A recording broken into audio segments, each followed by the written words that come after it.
Bismillahirrahmanirrahim. Assalamualaikum warahmatullahi wabarakatuh.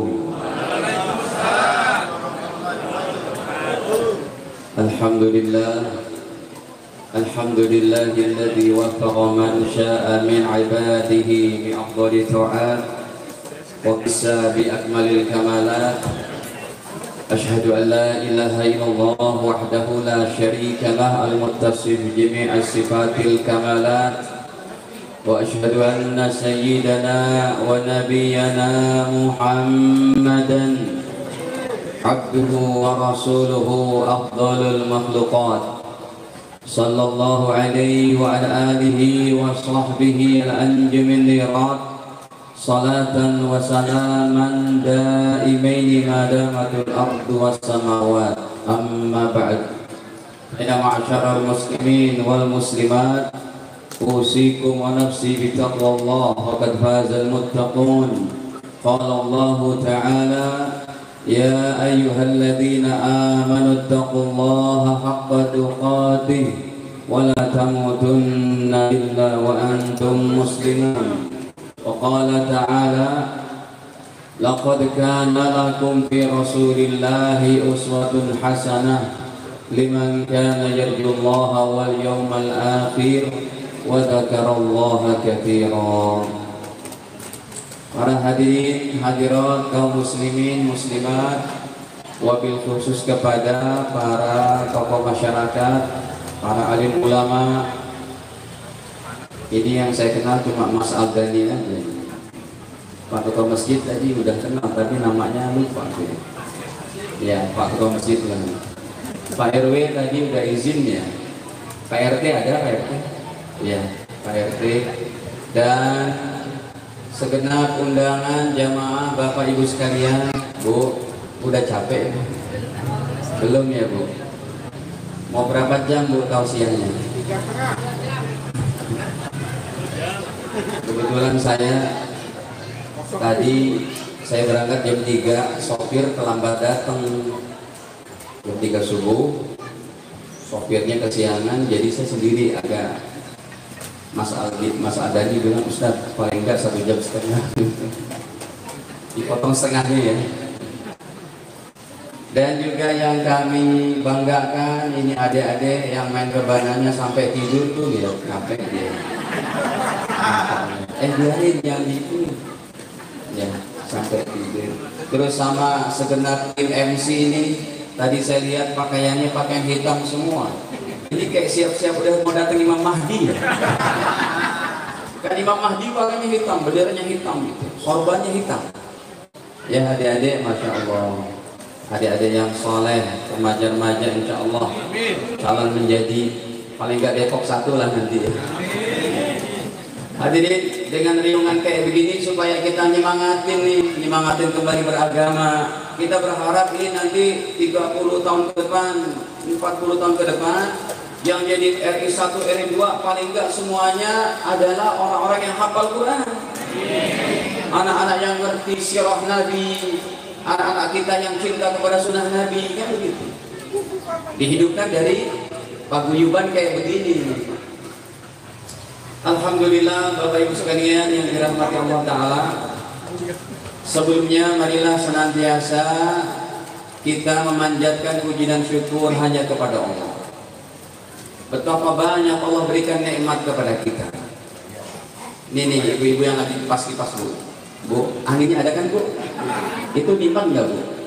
Itu akan ditanya sama Allah juga. Ya Pak.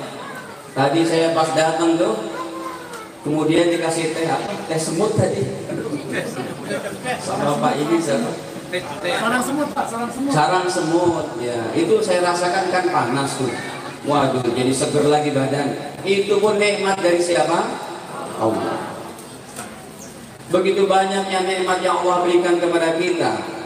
Terutama sekali nikmat iman, nikmat Islam, serta sehat afiat. Hadirin, tidak lupa juga semoga Allah aturkan yang sebanyak-banyaknya kepada junjungan kita, kerinduan kita, panutan kita dunia akhirat, yang pertama kali akan memberikan syafaat pertolongan di padang mahsyar, manusia pertama kali yang akan dibangkitkan dari kubur dengan sudah berpakaian, kan kalau kita telanjang. Manusia pertama kali akan membuka pintu surga, manusia sebagai paripurna daripada risalah Allah sejak Adam sampai Isa. Manusia yang pertama kali akan memberikan daripada persaksian di hadapan Allah tentang perilaku umatnya. Manusia menjadi penerima mandat kitab wahyu terakhir setelah Taurat, Injil, Zabur dan Sahifah-Sahifah. Orang terbaik, kakek terbaik, suami terbaik, ayah terbaik, teman terbaik, guru terbaik, yaitu Sayyiduna Muhammad sallallahu. Hadirin, tadi kita baca, tadi nggak ada itu ya, nggak baca asyrafalnya ya, baca nggak ada dek, baca juga ya, Ustaz tidur tadi, gantian Ustaz tidur. Tapi tadi yang nabinya nggak dibaca, baca juga. Oh, sayanya tidur. Kita baca ya Nabi salam,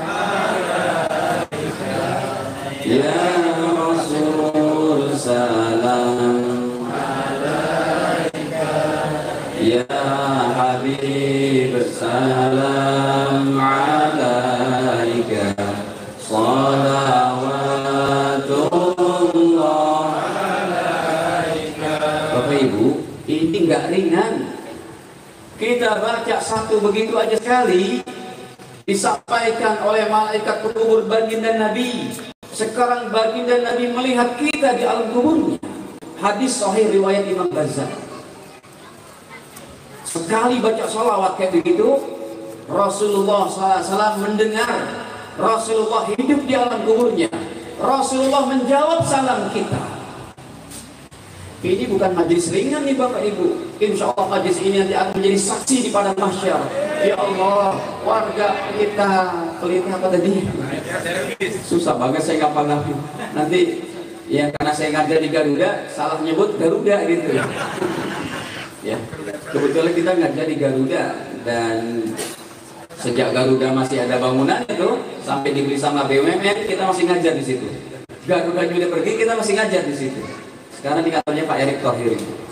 Nah hadirin Bapak Ibu sekalian, jadi ini majlis seperti ini menjadi saksi nanti di padang mahsyar. Pak, Ibu, saya kebetulan, halo, ini kok suaranya hilang-hilang kan? Kenapa ya? Anehnya, biasanya kalau Ustaz udah tampil, dan godanya banyak banget. Tadi baru lagi rebahan, enak banget itu ya. Ini tidak usah tampil. Baik, hadirin. Bapak Ibu sekalian, saya kebetulan spesialisasinya dalam bidang hadis. Ini saya tak harus pilih dulu nih. Bang Agani tahulah, saya ngajar udah 10 tahunan di kantor beliau. Mana itu? Ibu mana? Bu Agani. Ini juga. Dulu kita bareng-bareng ke Parun apa? Pon. Iya itulah pokoknya. Bareng-bareng kita dulu tuh camping ngaji maksudnya, tapi sampai naik gunung sampai ke air terjun. Wah enak banget tuh sama Bang Adani sama istrinya juga. Anak-anak kita masih kecil waktu itu ya. Bapak Ibu, kebetulan saya spesialisannya S2, S3 saya dalam bidang hadis. Jadi kami teliti tuh hadis tentang Rasul hidup di alam kuburnya semua derajatnya sahih. Hidup maksudnya di alamnya. Jadi kalau satu kali kita baca salawat, Rasulullah juga menjawab. Bahkan ulama terkenal dari kalangan Salafi Wahabi, namanya Syekhul Islam Imam Ibnu Taimiyah. Beliau sendiri berkata, bukan merupakan masalah khurafat, takhyul atau bid'ah, TBC, komplit itu. TBC apa? Takhyul, C-nya khurafat, B-nya bid'ah. Ya, ini bukan masalah TBC, bukan masalah tahyul khurafat bid'ah, tetapi benar yang mana kata beliau sendiri nih.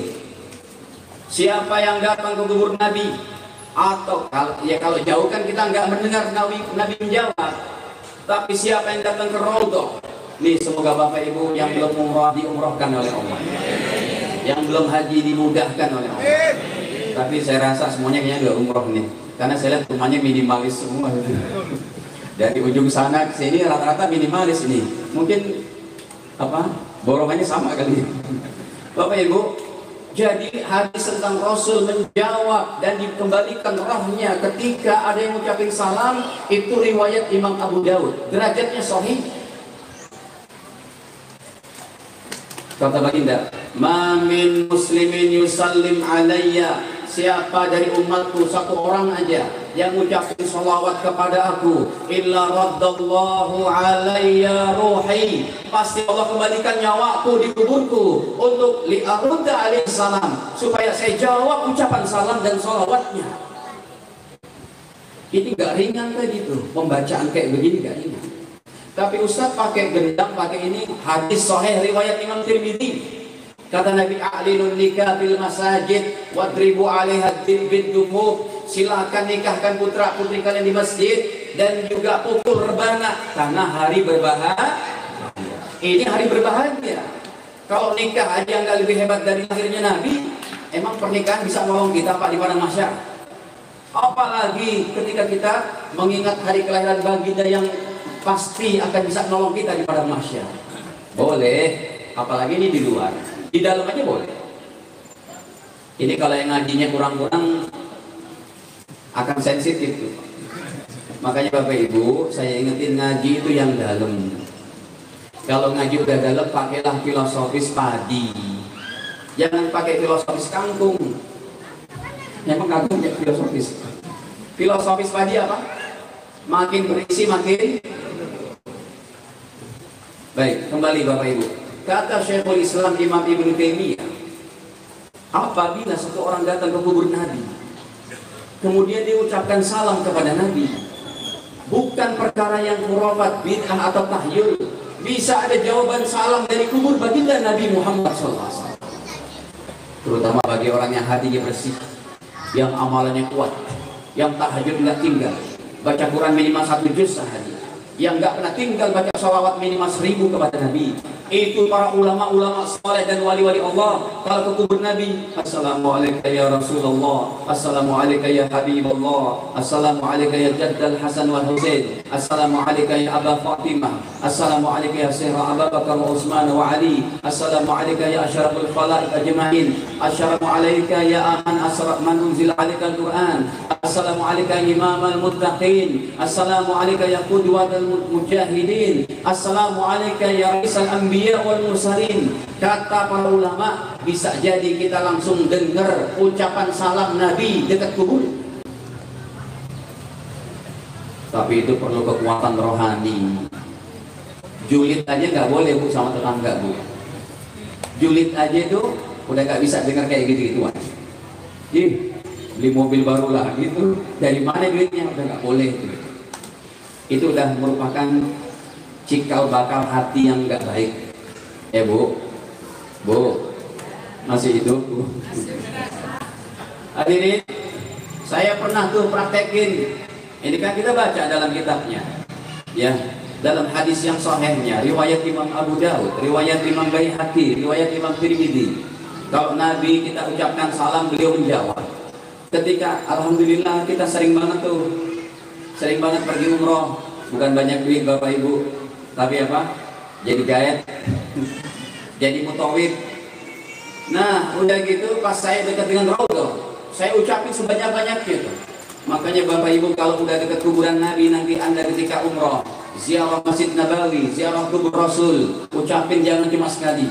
Kalau nggak hafal kata-kata yang lain, udah itu aja. Assalamualaikum ya Rasulullah, assalamualaikum ya Nabi Allah, assalamualaikum ya Rasulullah, supaya kita dengar jawaban itu. Saya coba tuh jam 2 malam datang ke Raudhah, ucapin assalamualaikum ya Rasulullah, assalamualaikum ya Habibullah, assalamualaikum. Ada yang jawab waalaikumsalam. Saya buka mata, polisi yang jawab. Amalan masih kurang berarti. Hadirin Bapak Ibu sekalian dirahmati Allah, tujuan kita mengadakan maulid kayak begini, ini maulid raya ini Pak, bukan cuma di Indonesia, di seantero jagat maulidan kayak begini.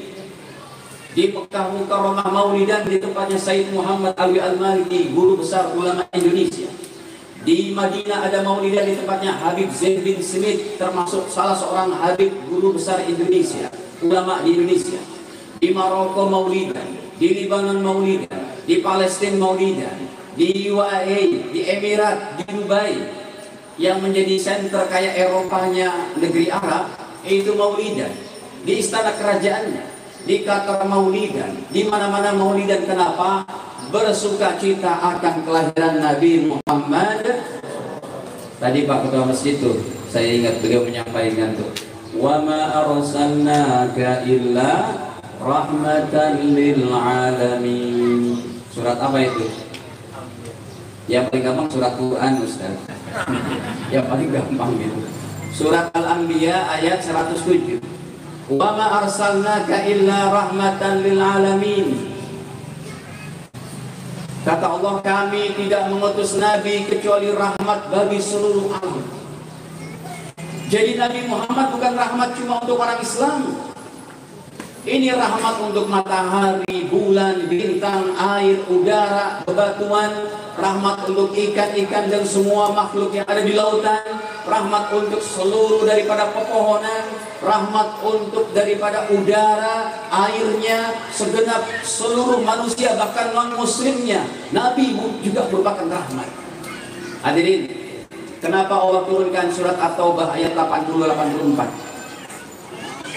Coba deh Pak, Bu, yang punya handphonenya dibuka deh Bu terjemahannya Pak. Surat ke-9 At-Taubah ayat 80-84. Coba deh Pak, tolong Pak, satu orang. Atau adik-adik pada nggak punya handphone? Nah ini handphonenya, wih, iPhone ke-20 gitu ya. Hadirin, ada yang sudah? Silakan berdiri Pak, coba terjemah. Terjemahannya aja, kan gampang tuh. Ada nggak deh? Siapa yang udah ketemu? Bang Adani udah? Coba dibaca terjemahannya itu ayat 80-84. Istaghfir lahum aw la tastaghfir lahum in tastaghfir lahum 70 marrah falan yaghfirallahu lahum. Dzalika bi annahum kafaru billahi wa rasulih wallahu la yahdil qaumal fasiqin. Ayat 84-nya. Wala tusalli ala ahadin minhum mata abada wala taqum ala qabrih innahum kafaru billahi wa rasulih wa matu wa hum fasiqun. Ada Bang, silakan. Coba terjemahannya aja.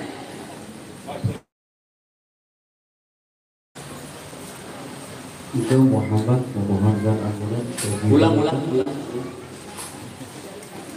Sama saja engkau Muhammad memohonkan ampunan bagi mereka atau tidak memohonkan ampunan bagi mereka. Terus, walaupun engkau memohonkan ampunan bagi mereka 70 kali, Allah tidak akan memberi ampunan kepada mereka. Yang demikian itu karena mereka ingkar atau kafir kepada Allah dan Rasulnya. Dan Allah tidak memberi petunjuk kepada orang-orang yang fasik. Bapak Ibu, di akhirat Rasul ingin minta ampunan untuk orang kafir, musyrik, murtad, munafik, musuh-musuh Islam. Rasul tetap ingin minta ampunan kepada Allah 70 kali. Tapi nggak diizinin sama Allah. Itu rahmat untuk seluruhnya. Rasul punya sifat kasih sayang yang sangat hebat, meluber, bukan cuma untuk orang Islam. Yang di hadapan saya ini mah udah calon ahli-ahli surga, Pak. Iya. Pertahankan ini sampai mati kita. Bahkan Rasul dalam ayat itu, wahai Nabi, engkau, kalau dalam hadis qudsinya itu, ya Rasulullah innaka turid wa ana urid walladhi yakun ma urid. Wahai Rasul, kamu punya keinginan, saya juga punya keinginan, kata Allah, tetapi yang menjadi keputusan adalah keinginanku. Kamu minta ampunan kepada orang kafir, kepada orang musyrik, enggak boleh, sekalipun 70 kali. Tadinya Rasul tetap ingin membela mereka supaya masuk surga. Saking sayangnya Rasul rahmat bagi siapapun. Cuma ketentuan Allah lebih tinggi dari keinginan Rasul. Kan ayat 84-nya begitu. Wala tusalli ala ahadin minhum mata abada. Wahai Nabi, jangan kamu sholatkan jenazah mereka. Nggak boleh sholat jenazah kepada orang kafir, musyrik, murtad, munafik. Wala taqum ala qabri. Jangan berdiri di atas kuburnya untuk mendoakan. Di sini kuburan di mana? Mas Aldani. Yang paling dekat. Bapak Ibu, Anda lewat kuburan. Kuburan tertulis Bismillah, Innalillahi. Pasti orang siapa? Orang Anda sambil naik motor, sambil naik mobil, sambil jalan, lewat aja itu. Nengok sebentar. Ya Allah, kuburan ya Allah. Anda berdoa, cuma berkata aja dalam hati itu, Allahumma gfir lahum, Allahumma arhamhum. Anda dapat pahala sebanyak jenazah orang Islam yang dikuburkan di situ. Tapi kalau jenazahnya ada yang begini, boleh bilang begitu? Dikepret malaikat baru tahu. Nggak boleh kalau sudah jenazahnya begini, maksudnya apa? Makamnya begini. Ya orang ono gitu ya Pak. Orang Kris, orang non-mus. Kalau sudah begini, nggak boleh. Wahai Rasul, bukan kita saja Pak. Rasul 70 kali minta ampunan, tidak boleh. Itu ayat itu ada kata-kata 70 kali. Kenapa? Karena beliau rahmat untuk segenap alam ini. Bapak Ibu yang dirahmati Allah Ta'ala, dalam memperingati maulid Nabi ini, tujuan tertingginya ada 3. Pertama, supaya kita kembali mempunyai rasa cinta kepada Nabi Muhammad. Bapak Ibu, ya, Anda kalau senang dengan artis, Anda suka lihat bola tuh, ada aktor-aktor pemain bola internasional kayak Bang Dodo, Bang Sisi ya. Kalau Ronaldo, Dodo. Kalau Messi apa? Sisi kan? Ya, kayak si apalah gitu ya, atau yang orang Indonesianya lah. Bapak Ibu, Anda senang kepada mereka, cukup jadikan tontonan, jangan jadiin tonton. Sebab kita nanti dibangkitkan di hari kiamat bersama orang yang kita cintai. Kalau Anda senang kepada artis, kepada aktor, kepada drakor, tahu drakor? Ya Allah, yang kemarin datang tuh siapa tuh? Malah wanita berjilbab semuanya minta salamin, minta salaman, minta pelukan. Itu apa-apaan gitu. Saya khawatir kalau kita nanti dibangkitkan sama mereka. Kita nih mau mati dibangkitkan sama Sayyidina Muhammad sallallahu alaihi wasallam.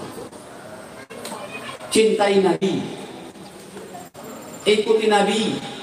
Kalau yang tadi saya sebutin, aktorlah inilah apalah semuanya, cukup jadi tontonan aja, jangan jadi tuntut. Contohnya kalau jadi tuntunan, Bapak Ibu nggak pernah tahajud, Bapak Ibu nggak pernah bangun malam, terutama bapak-bapaknya ini. Giliran ada pertandingan bola dunia, dia bangun jam 2 malam, itu namanya jadi tuntunan. Boleh nonton kayak gitu, boleh, tapi jangan sampai masuk dalam hati. Hadis riwayat Imam Bukhari, Nabi bersabda, ketika para sahabat, ya Rasul, ada nanti orang-orang yang nggak kenal engkau ya Rasul. Ada umatmu yang akan datang di abad-abad yang akan datang ini nggak kenal dengan engkau, apalagi orang Depok. Kayaknya nggak ada hadis tuh tulisannya Depok gitu. Itu kalau Depok tulisannya gimana tuh adik-adik, tahu nggak? Dal, Daipok, Dal, Fa, terus apa lagi? Wau, Kaf, Depok gitu kali ya. Itu nggak ada dalam hadis. Ini ditanyakan oleh sahabat, bagaimana ya Rasul nanti umat engkau yang nggak kenal dengan engkau? Nabi bersabda, Innal mar'a ma'aman ahabba. Sesungguhnya seseorang dibangkitkan nanti pada mahsyar sesuai dengan apa yang dia cintainya. Ini gak main-main cinta kepada Nabi. Yang kedua, Bapak Ibu sekalian, kita dalam rangka memperingati Maulid seperti ini berharap syafaat dari Nabi Muhammad sallallahu alaihi wasallam. Tadi udah disebutin tuh dalam apa nasid-nasidnya itu. Ya, syafaat Nabi. Tapi ini kreatif juga ya. Tadi saya kira mau nyanyi iwa penye gitu ya. Ternyata diganti bagus juga. Ya. Kalau lagu Dewa bisa nggak lagu Dewa diganti? Kangen gitu. Ustaz tahu juga. Enggak, ini kreatif bagus nih. Cuma udah minta izin belum tuh? Perlu minta izin nggak Pak kalau gitu? Perlu. Kan biasanya iwa penye. Nah hadirin Bapak Ibu sekalian, jadi kita berharap syafaat kepada Nabi ini, Masya Allah. Coba kita serius sedikit. Bapak Ibu, nanti kita berada di padang mahsyar, itu musibah yang paling hebat dunia akhirat pada mahsyar. Puncak murkanya Allah berada di padang mahsyar. Hadis sahih riwayat Imam Bukhari dalam syamilahnya nomor 4435. Padang mahsyar itu kita dibangkitkan dalam keadaan bertelanjang, enggak saling kenal, suami istri, anak, bapak, ibu enggak kenal. Yauma yafirul mar'u min akhihi wa ummihi wa abihi wa sahibatihi wa banihi likulli imri'in minhum yawma idin sya'nun yughni. Manusia saat itu enggak kenal dengan saudara kandung, dengan ayah ibunya, dengan istri anak-anaknya enggak kenal. Ini pada mahsyar ketika dibangkitkan. Begitu menyeramkannya Bapak Ibu. Padang mahsyar letaknya di langit ketujuh. Badan-badan kita pun sudah diganti nih, ondir-ondirnya oleh Allah, enggak kayak begini lagi. Karena saat itu matahari 1 mil, tapi kita enggak terbakar. Saat itu kita dibangkitkan dalam keadaan tidak berpakaian. Yang laki-lakinya belum dikhitan. Sampai Bunda Aisyah berkata, ya Rasulullah, bagaimana kita dibangkitkan dalam keadaan tidak berpakaian? Tentu kita akan malu terhadap orang yang di hadapan kita, belakang, depan, kanan, kiri. Kata Rasul, wahai Aisyah, innal amra yawma idin asyaddu min dhalik. Saat itu di padang mahsyar kehidupan sangat mengerikan sekali. Sehingga Bapak Ibu, poinnya di mana?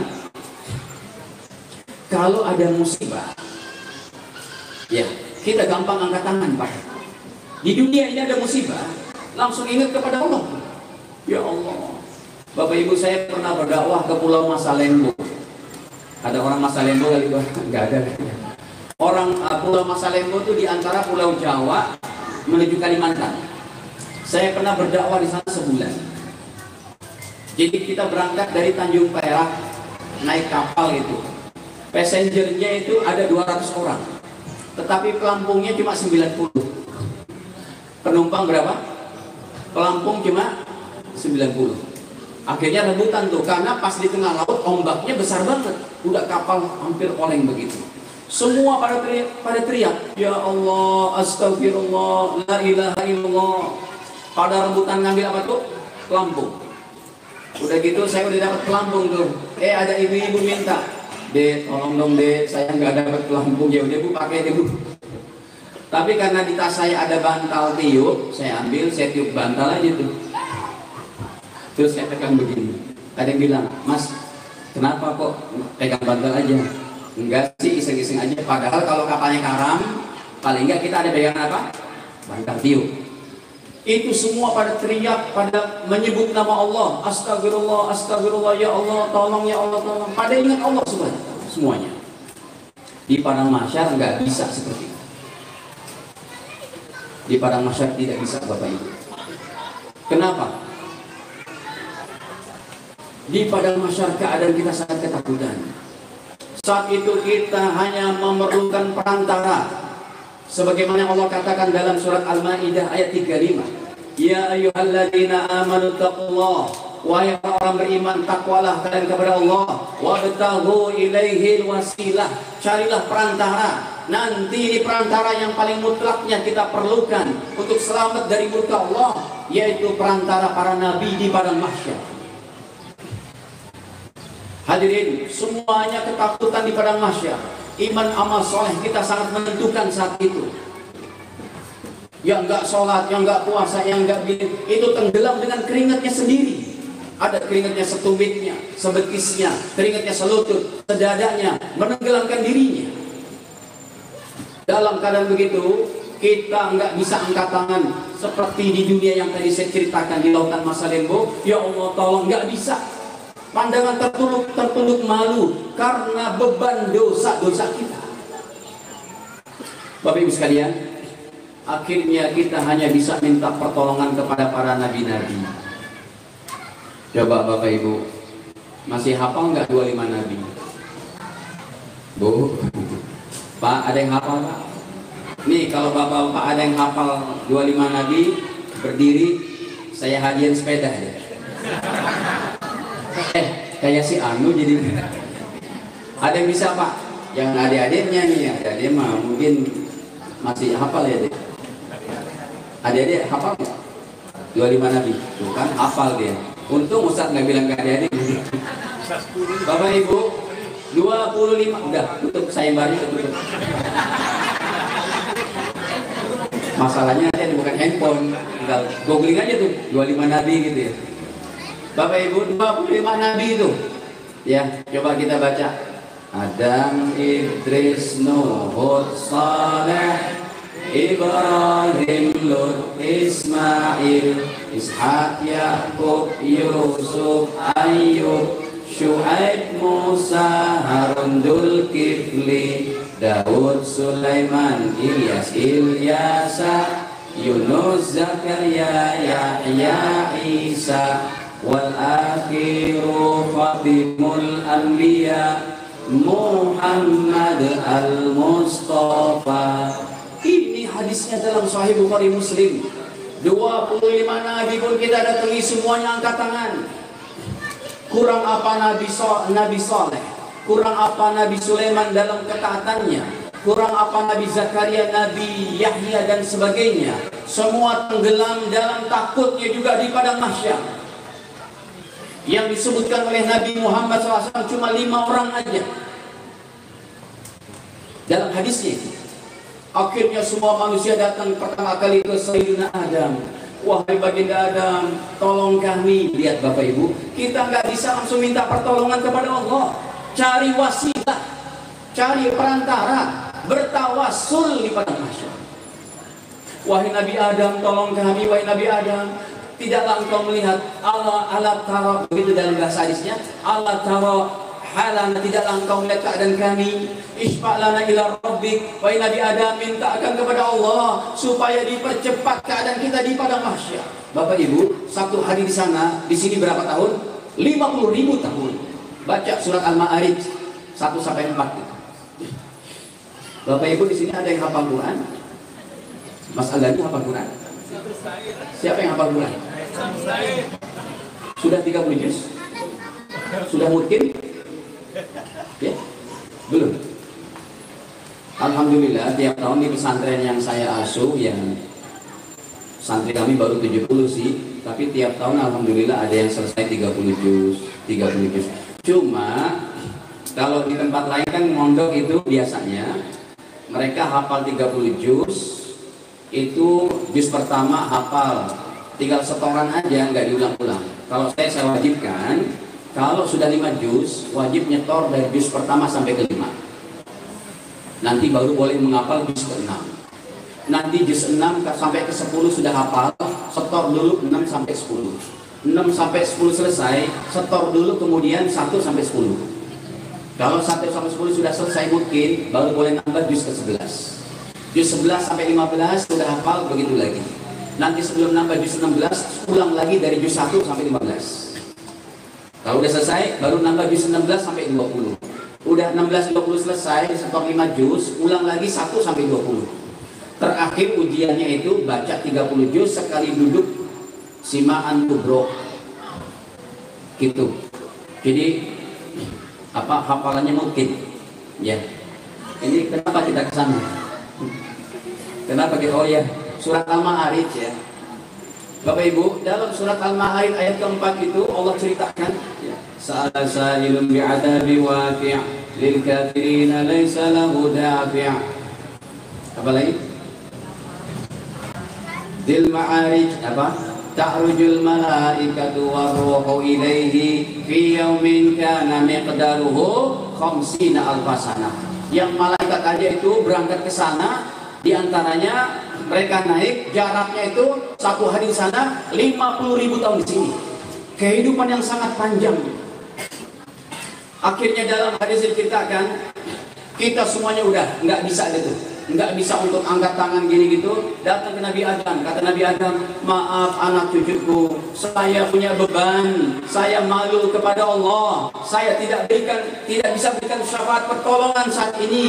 Saya pernah dilarang oleh Allah mendekat pohon itu. Bukan cuma saya dekati, pohonnya saya makan, buahnya saya makan. Yang terkenal namanya buah apa? Ful.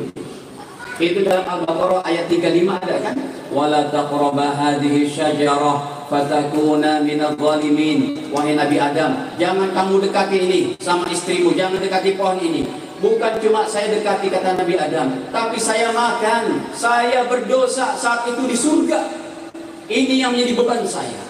Akhirnya kita berangkat ke Nabi Nuh. Wahai Nabi Nuh, tolong kami enggak kuat di padang mahsyar ini. Kata Nabi Nuh, wahai anak cucuku, bagaimana saya menolong kalian? Saya pernah berdoa, doa saya diabadikan oleh Allah dalam surat Nuh, surat 71 ayat ke-26. Ini doa kayaknya kejam banget. Ya Allah, hancurkan semua orang kafir yang menggoda dakwahku, mengejek dakwahku. Rabbina tadzal alal ardi minal kafirina dayara darhum yudillu ibadak wala yaridu illa fajiran kafara. Ya Allah, habiskan semua orang kafir yang mengganggu dakwahku. Saya malu anak cucuku kepada Allah. Kayaknya doa ini kejam banget. Kayaknya suara saya habis nih. Minum dulu ya.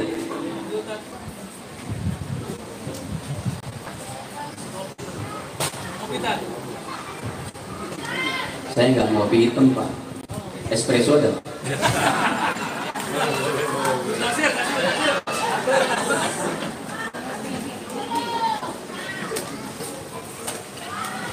Bapak Ibu, enaknya ngeliat anak-anak situ. Seneng ya Bapak Ibu, lihat cara agama mereka. Ayo. Itulah masa-masa kecil, masa indahnya. Ya, saya masuk ke kapling ini kayak rasa sejuk itu malahnya kuat. Ya, baca Qurannya 1 juz, tahajud nggak tinggal. Karena beda banget sama di kompleks saya di Bekasi. Ya.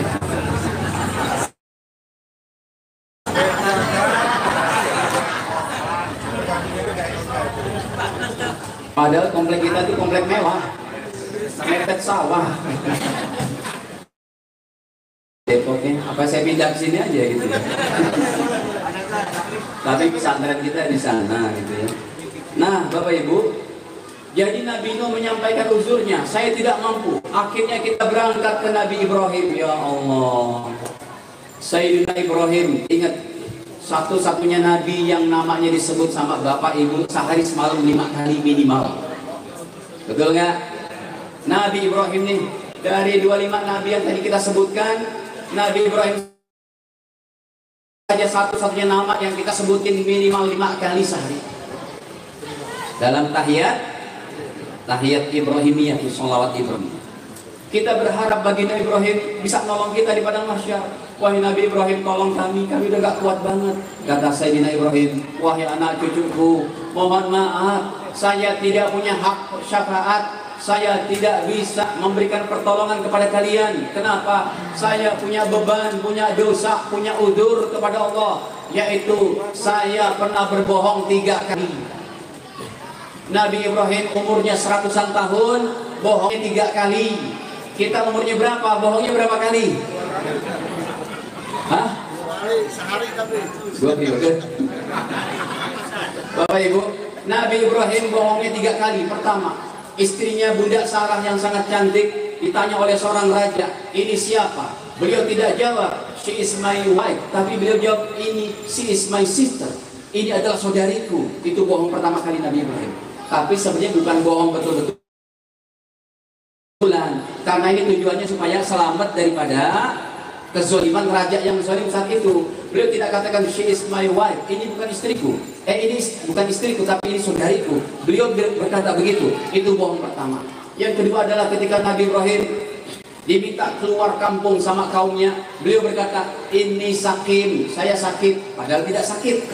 Tapi maksudnya Nabi Ibrahim sakit hatinya ketika umatnya menyembah berhala, patung dan Tuhan-Tuhan yang lain. Ketiga adalah bohongnya ketika beliau melihat daripada apa itu patung-patung yang dihancurkan itu. Mereka bertanya, man fa'ala hadza bi alihatina ya Ibrahim? Berhala ini kan yang dihancurkan berhala yang paling besar. Nabi Ibrahim katakan, tuh yang gede itu coba tanya tuh kalau nggak percaya. Ini menjadi beban Nabi Ibrahim, bohong 3 kali. Akhirnya kita berangkat ke Nabi Musa. Waduh, Bapak Ibu, ini 5 nabi yang disebutkan oleh Nabi Muhammad dalam hadis Bukhari Muslim ini 5 besar. Nabi Musa kita berharap bisa dapat pertolongan dari beliau. Satu-satunya nabi yang gelarnya Kalimullah. Nabi yang pernah langsung diajak ngomong sama Allah Ta'ala. Makanya Allah firmankan dalam Al-Quran, wa lima, Allah pernah ajak bicara Nabi Musa ngomong secara langsung. Hadirin,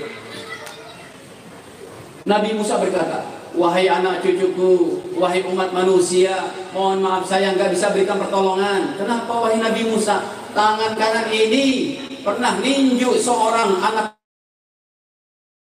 buahnya Fir'aun. Coba dibuka suratnya Al-Qasas ayat 15. Fastaghathahu alladhi min syi'atihi 'ala alladhi min aduwwihi fawakazahu Musa faqada alaihi. Gara-garanya ada 2 orang bertengkar. Yang satu daripada orangnya Fir'aun, yang satu umatnya Nabi Musa alaihissalam. Lalu Nabi Musa melerainya. Malah dipukul oleh dia itu. Dibales 1 kali oleh Nabi Musa. Gelap, mati Pak. Saya cari itu hadisnya, penguat dari ayat ini. Ya, nanti di rumah Bapak Ibu lihat Al-Qasas ayat 15. Penguatnya saya cari itu hadisnya. Kok begitu hebatnya pukulan Nabi Musa? Ternyata kekuatan pukulan Nabi Musa setara dengan 4.000 laki-laki dewasa. Ini kalau Nabi Musa ikut MMA menang kali. Ikut UFC menang terus kali ya. Sekali tinju. Akhirnya kita berangkat ke Nabi terakhir, Nabi Isa bin Maryam. Wahai Nabi Isa, tolong kami nggak tahan keadaan kami di padang mahsyar. Kata Nabi Isa, bagaimana saya mau nolong kalian? Aku disembah sebagai anak Tuhan. Bapak Ibu, 5 nabi ini gelarnya tahu nggak? Ingat, Nabi Adam gelarnya Sofiyullah, Nabi Nuh gelarnya La ilaha illallah Adam Sofiyullah, La ilaha illallah Nuh Najiyullah, La ilaha illallah Ibrahim Khalilullah, La ilaha illallah Musa Kalimullah, La ilaha illallah Isa Ruhullah. Semuanya ini Pak cuma 5 orang nabi. Kemana Nabi Idris? Kemana Nabi Hud? Kemana Nabi Zakaria? Kemana Nabi Yusuf? Kurang apa soleh Nabi Sulaiman? Itu semuanya tenggelam dalam ketakutan. 5 nabi ini pun tidak bisa memberikan pertolongan di padang mahsyar. Lalu kita bertanya kepada Nabi Isa, wahai Nabi Isa, tolong kami ini gimana? Siapa jadinya yang bisa mempercepat urusan kita di padang mahsyar? Yang 1 hari di sana 50.000 tahun di dunia. Kata Nabi Isa bin Maryam, yang bisa nolong kalian cuma 1 orang. Itu dia ada di penjuru sana. Namanya Nabi Muhammad sallallahu alaihi wasallam. Kita manusia miliaran manusia berbondong-bondong datang ke sana. Tempat Nabi standby di ufuk sana. Akhirnya kita datang Bapak Ibu sekalian. Lihat, Nabi saat itu tidak menyebutkan anak cucunya, bahkan anak-anak Nabi yang meninggal ketika usia 2 tahun. Sayyidina Abdullah, Sayyidina Qasim, Sayyidina Ibrahim. 3 anak Nabi meninggal dalam usia kecil. Tidak juga Bunda Fatimah, tidak juga Bunda Ruqayyah, tidak juga Bunda Ummul Kulthum, tidak juga Bunda Zainab, tidak juga Sayyidina Hasan dan Husain, bukan juga istri-istri beliau disebutkan di padang mahsyar, yaitu Sayyidah Khadijah, Aisyah, Sofia dan sebagainya. Tidak juga menantu mertua beliau yang sangat beliau hormati dan cintai, Sayyidina Abu Bakar, Umar, Utsman, Ali. Tidak Bapak Ibu. Enggak juga 10 orang sahabat yang menjadi masuk surga. Tidak juga pembantu beliau yang sangat beliau hormati. Tidak. Yang disebut siapa? Ummati ya Rabbi, ummati ya Rabbi. Ya Allah tolong umatku, ya Allah tolong umatku. Akhirnya Allah berfirman, wahai Nabi Muhammad, ini padang mahsyar saya izinkan umatmu supaya langsung masuk surga dengan syafaatmu sebanyak 70.000 orang. Berapa? Berapa? 70.000 orang masuk surga tanpa hisab. Tapi Bapak Ibu, sahabat Nabi aja jumlahnya 124.000. Berarti warga Kapling Pelita Air Service tahu diri aja. Ini kuotanya untuk sahabat Nabi aja belum cukup, apalagi untuk orang Depok. Ya udah Ustaz. Tapi Bapak Ibu, saya cari lagi di dalam hadisnya. Ya mohon maaf, karena kami spesialis di dalam bidang hadis. Ini kitab-kitab di rumah, kalau saya beli pakai duit mungkin bisa 4 miliar lebih. Satu set kitabnya itu, Bang Aldan, Fathul Bari segini, 4 juta rupiah. Umdatul Qaari segini, 4 juta rupiah. Majmu' Syarah Muhaddits ini 4 juta rupiah. Belum lagi Fatwa Majmu' segini 4 juta rupiah. Al-Hawilil Fatawi segini. Belum lagi Syarah Asbahun Nadhair. Belum lagi tafsir-tafsir. Kitab tafsir Marogi 30 jilid hampir 2 meter. Belum lagi tafsir Tabari. Belum lagi tafsir Al-Alusi. Belum lagi tafsir Fakhrul Razi. Tafsir yang paling gampang, yang paling sering kita dengar tafsir Ibnu Katsir itu cuma segini. Bapak Ibu, saya cari itu. Ya Allah, masa yang masuk surga cuma 70.000 orang. Ini kuotanya aja nggak cukup untuk para sahabat Nabi. Karena sahabat Nabi yang ikut haji tahun 10, Nabi berhaji tahun 10 Hijriah. Sahabatnya itu yang ikut berhaji ada 124.000. Ini cuma 70.000 orang yang masuk surga langsung direct to paradise, to heaven, langsung ke dalam surga. Berarti kuotanya untuk sahabat aja masih nggak cukup. La ilaha illallah Muhammadur Rasulullah.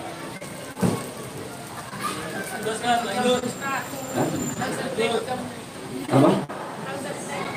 Iya Bu, tapi bensinnya udah mau habis nih Bu. Hadirin, akhirnya saya cari dalam kitab-kitab. Ini kitab nggak dipelajari di mana-mana masjid, di mana-mana pesantren, di mana-mana kampus fakultas hadis, kecuali kalau kiainya itu lulusan India Pakistan. Kebetulan dulu saya nyantrinya di India Pakistan. Alhamdulillah saya punya kitabnya. Bahkan saya punya 2 set kitabnya. Eman-emannya udah beli 1 set, beli lagi. Bapak Ibu, kitab aslinya, fisiknya saya dapat di dalam satu kitab ini, namanya Mirqatul Mafatih Syarah Mishkatul Masabih. Di situ ada hadisnya, disebutkan. Jadi begini kelanjutannya. Akhirnya setelah Nabi bersabda, umatku yang masuk surga tanpa hisab 70.000 orang. Alhamdulillah ada Sayyidina Umar. Bapak Ibu, Sayyidina Umar tahu sendiri kan orangnya, salah sedikit apa nih, pedang gitu ya. Untung nih beliau mantan preman loh Pak. Ini preman bukan cuma sekedar kayak Hercules, kalau Hercules kayak John Kay gitu. Ini preman kelas berat gitu. Yang mau dibunuh bukan siapa-siapa, manusia terbaik, lebih hebat dari presiden, perdana menteri dan raja-raja semuanya. Ini manusia mau bunuh Nabi Muhammad SAW. Sayyidina Umar sebelum masuk Islam. Alhamdulillah setelah masuk Islamnya, beliau keberanian dipakai untuk bertanya masalah ilmu agama. Ya Rasul, kalau yang masuk surga cuma 70.000 orang, itu umatku yang lain gimana? Keleleran, nggak masuk surga nantinya dengan cepat. Bagaimana ya Rasul? Alhamdulillah. Kata Nabi bagaimana? Wahai Umar, baiklah kalau begitu. Kalau begitu kuotanya jumlahnya saya tambahin. Jadi setiap satu orang dari 70.000 boleh membawa 70.000 lagi. Jadi 70.000 kali 70.000 berapa? Hah? 4,9 miliar? Hah? Masa juta? 40.000 aja nolnya ada 40.000 nolnya ada berapa? 4 kali 4 tambah 4 aja udah 8 aja udah 4 miliar, ya kan? Berarti 4,9 miliar. Kalau 4,9 miliar, ini warga Depok kanggut semuanya. Kanggut semuanya. Nah Bapak Ibu sekalian, begitu penting kita untuk memahami peringatan Maulid ini. Paling tidak hadis yang sudah saya sampaikan secara globalnya Bapak Ibu memahami. Jadi rupanya kita mengadakan Maulidan berharap syafaat nanti Bapak Ibu. Makanya perawatannya itu dari sekarang.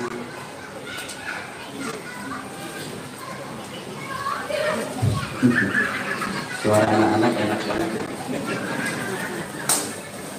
Hadirin, dengar nih, dicatat lagi nih. Semua umat Nabi mau yang kayak gimana pun, ini hebatnya Nabi Muhammad. Sayangnya Nabi Muhammad sama umatnya ini. Sampai dalam hadis-hadis Bukhari, Muslim, Abu Daud, Tirmidzi, Nasai, Ibnu Majah itu disebutkan tentang syafaat Nabi, pertolongan Nabi, terutama dalam riwayat Imam Tirmidzi-nya. Kata Nabi Muhammad, "Inna syafaati li ashabil kabair min ummati." Sesungguhnya aku akan memberikan syafaat pertolongan kepada umatku sekalipun dia punya dosa besar. Ini sebutan bahasa Arabnya ahli kabair, ahli dosa gede, ahli kabair. Hadirin, kalau di dunia ini para profesi, ada yang ahli ahli kedokteran, hari-hari sibuk dengan apa? Masalah penyakit, pengobatan, pasien. Ada yang ahli mesin, hari-hari sibuk dengan masalah apa? Mesin dan lain-lainnya. Ahli pertanian, sibuk dengan pertaniannya. Ahli perdagangan, ahli ekonomi Islam, ahli hukum, sibuk dengan itu. Ini kata Nabi ahli kabair, ahli dosa besar. Asal satu saja syaratnya, mati dalam la ilaha illallah. Bapak Ibu, ini dicatat sekarang supaya kita dapat syafaat Nabi Bapak Ibu. Karena ini pembicaraan bukan sekarang aja, ke depan. Klaster kita di surga kita mau buat seperti apa? Mau masuk klasternya yang dijaga sama malaikat Ridwan atau malaikat Malik? Pak, mau masuk klaster yang dijaga malaikat Ridwan apa malaikat Malik? Kalau malaikat Malik kan neraka.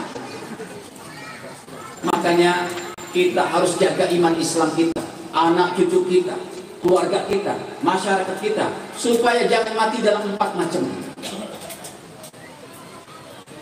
Ada yang bisa nyebutin dengan dalilnya?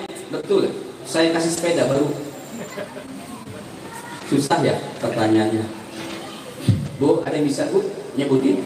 Mati yang gak bakal dapat syafaat lagi, mati dalam 4 macam. Dan ini udah nggak bisa ditolong oleh Nabi, sekalipun Nabi Muhammad nangis keluar air mata darah, air mata nanah. Sepenting ini kalau kita mengadakan Maulidan, ketika kita memberikan inti hikmah dan tujuan Maulid itu sendiri. Gak main-main, ini masalah kebaikan kita di akhirat. Bapak Ibu, orang yang sudah tidak akan dapat syafaat Nabi dan pertolongannya, orang yang mati dalam 4 macam. Yang pertama, mati kafir. Definisi kafir, tidak beriman kepada Allah. Dalilnya banyak. Sampai ahli kitab pun disebut oleh Allah orang kafir. Orang yang mengamalkan kitab Taurat, Injil, Zabur, Sahifah itu dianggap kafir oleh Allah. Kenapa? Karena semua kitab Taurat, Zabur, Injil, Sahifah kesempurnaannya ada dalam Al-Quran. Jadi orang yang mati dalam keadaan kafir, tidak beriman kepada Allah, boleh dibuka tuh surat Ali Imran ayat 91. Innalladzina kafaru, sesungguhnya orang-orang kafir, wa matu wa hum kufar, yang mati dalam keadaan kafir, falan yuqbala min ahadihim minul ardi dhahaba, sekalipun dia punya kekayaan emas segede bumi. Emas segede bumi, emas kekayaannya emas sebesar bumi, dia mau tebus dosa-dosa kekafirannya di akhirat, enggak aku terima katanya. Pak, Ibu, orang di dunia ini yang paling kaya berapa triliun sekarang? Yang kemarin datang ke Bali siapa namanya? Elon Musk, yang punya Star apa itu? Starlink. Starlink itu yang pakai. Bapak Ibu, itu Elon Musk kekayaan berapa Mas? Bisa dilihat di Google. Belum sampai 4.000, belum. Kalau Indonesia yang punya Jarum, yang punya Indo ini, yang punya itu dan macam-macam, itu baru di bawah 1.000 triliun. Masih kayaan orang India yang namanya Bapak Mukesh Ambani. Usah hafal tuh. Yang kemarin anaknya nikah, datang tuh macam-macam artis dunia, gajinya dibayar berapa sekali main? 40 miliar. Orang paling kaya di India, 1.900 triliun dia punya. Ini di akhirat bukan cuma 4.000 triliun, 3.000 triliun. Dia punya kekayaan emas segede bumi. Ali Imran 91. Enggak bakal aku terima. Bapak Ibu, penting banget kita untuk jaga iman Islam kita.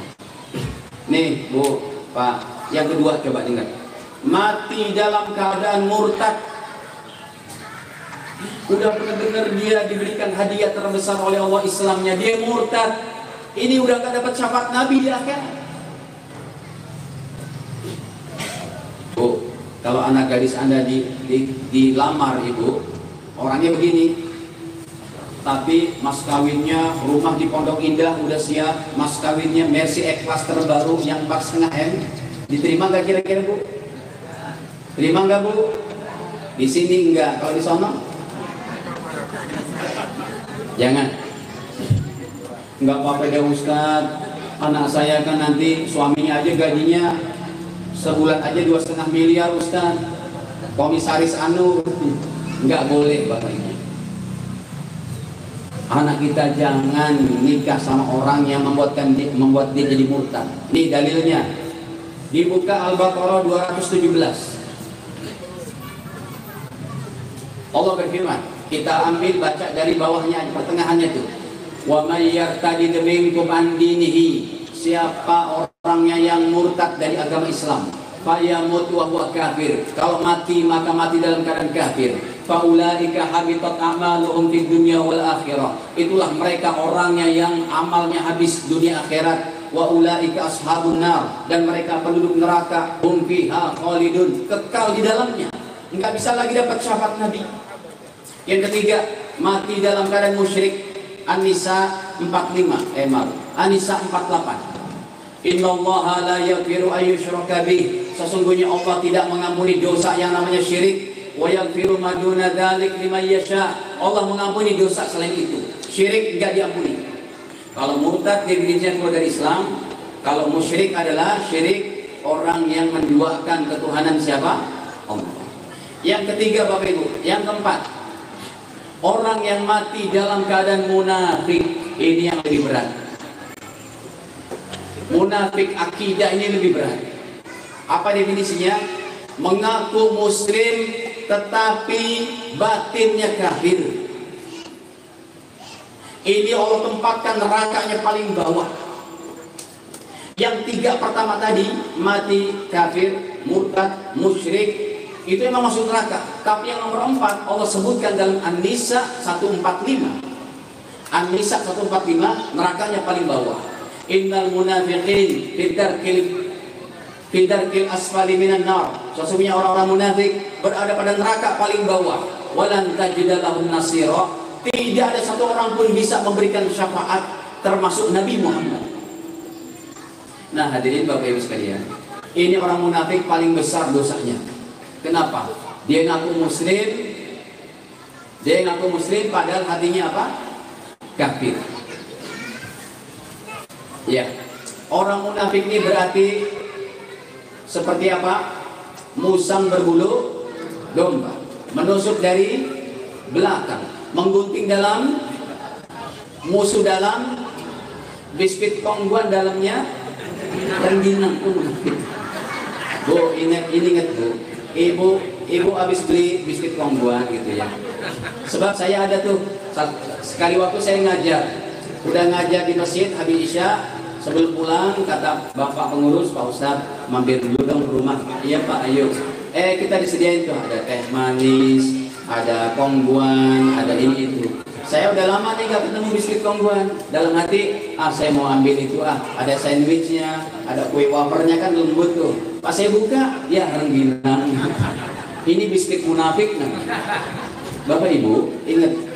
Ibu sekalipun Anda udah beli kongguan itu, mungkin di Alfa atau di Indomaret, Anda sudah beli, kalengnya memang milik Anda, tapi kalau udah habis, jangan diletakkan makanan yang lain untuk menyuguhi tamu, jangan. Itu namanya Anda tidak amanah. Iya dong. Orang brand apa kongguan, dalamnya apa? Begitu. Jadi jangan begitu. Tapi kalau ibu yang orang Sunda, ada orang Sunda? Ya, orang Sunda kan ada kata-kata nyaah, tahu nyaah? Ya, sayang gitu. Boleh Anda pakai, orang Ustaz kaleng-kaleng saya, boleh. Tapi jangan untuk menyuguhi tamu. Silakan untuk naruh apa? Gula pasir atau gula merah. Jangan sediakan di ruang tamu. Kenapa? Si tamu kasihan terkecoh.